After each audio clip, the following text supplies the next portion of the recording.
আলহামদুলিল্লাহ ভালো আছে। বোন, আমি তো ইংলিশ মিডিয়াম স্কুলে পড়ি, তাই আমার ইসলামিক জ্ঞান একটু কম। তাই তোমার কাছে আমি ইসলামিক জ্ঞান উপলব্ধি করতে চাই। মা, নিশ্চয় উপলব্ধি করতে পারো, তবে আমার জানা থাকলে আমি নিশ্চয় উত্তর দেব ইনশাআল্লাহ।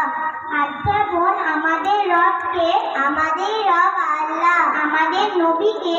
হযরত মুহাম্মদ সাল্লাল্লাহু আলাইহি সাল্লাম আমাদের নবী। হযরত মুহাম্মদ সাল্লাল্লাহু আলাইহি সাল্লাম এর নাম শুনলে কি বলতে হয়? সাল্লাল্লাহু আলাইহি সাল্লাম বলতে হয়। পড়তে বসে কি বলতে হয়? পড়তে বসে বলতে হয় রব্বি জিদনি ইলমা। কোনো জিনিস ভালো লাগলে কি বলতে হয়? কোনো জিনিস ভালো লাগলে মাশাআল্লাহ বলতে হয়। হাসি হলে কি বলতে হয়? হাসি হলে বলতে হয় আলহামদুলিল্লাহ। হাসির উত্তরে কি বলতে হয়? হাসির উত্তরে বলতে হয়